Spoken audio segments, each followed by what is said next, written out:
Good afternoon, ADB colleagues.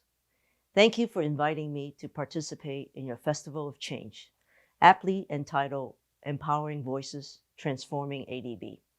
First, it's wonderful to return to Manila, to return to renew my friendships, to be with extended family, nieces, nephews, even grandniece and grandnephew.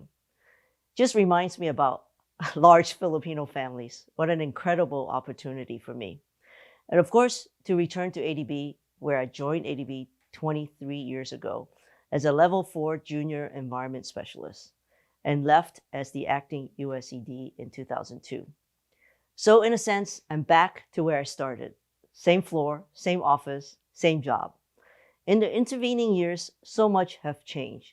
Personally, I've gotten grayer, hopefully wiser, and for sure more battle scars to show and remember. I've returned to a changed ADB, or at least a changing ADB, one that needs to change in order to meet the demands of a changing region and a changing world. Today, the people in the region are faced with what I see as triple crisis.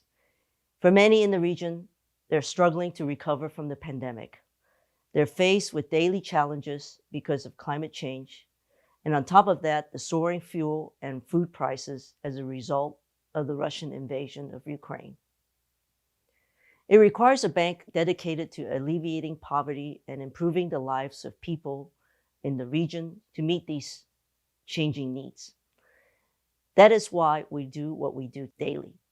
Here at ADB, guided by the values and vision of the work, have embarked on this cultural transformation. Ultimately, it has to be about the why. I'm reminded by someone I met during my stint as the budget director for NASA, the US Space Agency. His name is Simon Sinek. I was there at NASA at a time of great transformation, mission and culture to follow.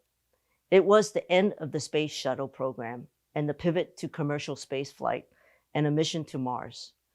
Simon introduced us to the concept of the golden circle, 3 concentric circles with why in the center, how in the next circle out, and the outer circle is what. He said most organizations start with the what are we doing? Then we move to how are we doing it? And then the why do we do what we do?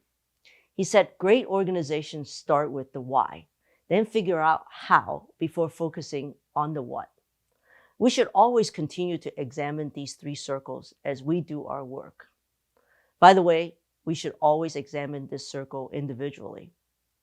Having 5 different careers and help with organizational transformation for many US government agencies, trust me, I know what I'm talking about. I think for ADB, we're pretty clear about the why. As I mentioned earlier, Strategy 2030 provides a guiding path for the why.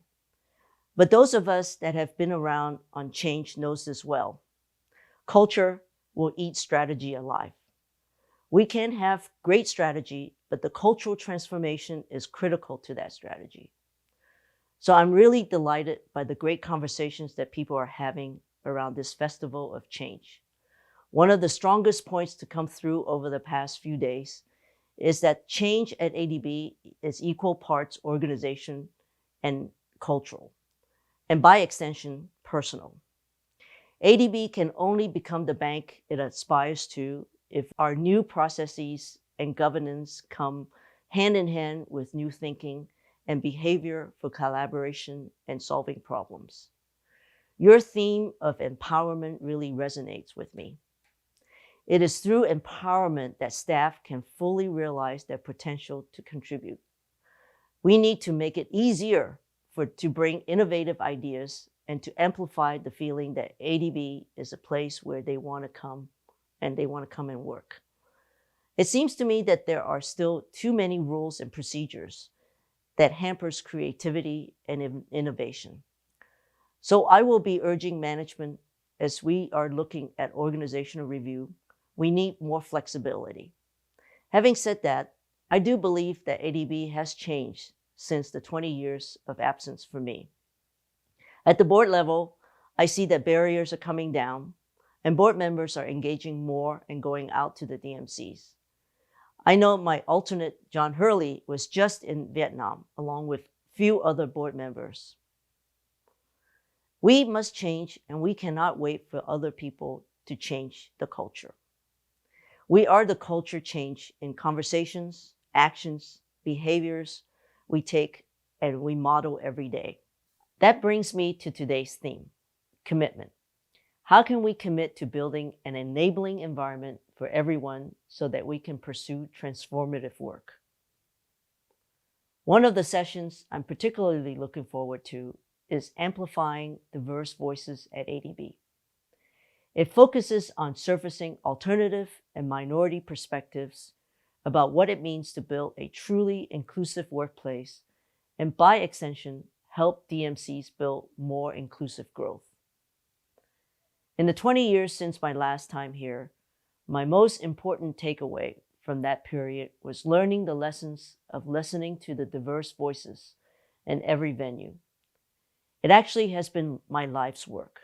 On a personal level, I went out in an affirmative way to seek diverse voices through diverse work experience. I started out as a sewage engineer, lots of diverse voices and experience there for sure. Then I became an environment policy expert working on legislation, regulation, and budget. And then I got a chance to focus on budget and finance. Shortly after I retired from the US government, I joined a data tech startup. And finally, just before I got called back to service here at ADB, I became a photographer and a videographer focused on telling stories and raising the voices through visual images of those unable to tell their own stories. I certainly have benefited from those experiences, particularly in the last 5 years where I traveled the world into remote locations such as poor villages in India, Myanmar, Laos, Vietnam, and many remote Siberian cities even with my camera.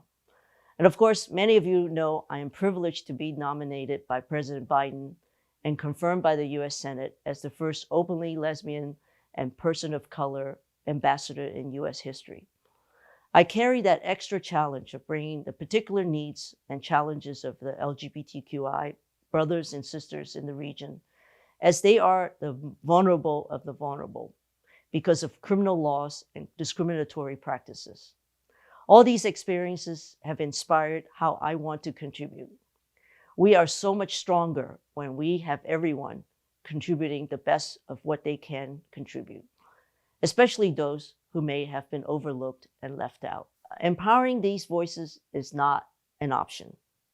If we are a knowledge bank tackling challenges that are complex, cross-disciplinary, and culturally bound, we need to leverage nothing less than the full diversity of our perspectives and collective intelligence.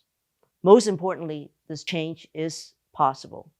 My journeys are a testament to that. We don't have to wait for anyone to make it happen. Today, each of us can commit to reaching out, encouraging contributions from those voices we don't hear from as often. We can commit to showing up with empathy, curiosity for each other, especially when things get tough. This is the recipe for us to build the teams and a workplace that is client-centric, trustworthy, and ultimately realizes the transformative work we are all here to do. And always remember the why.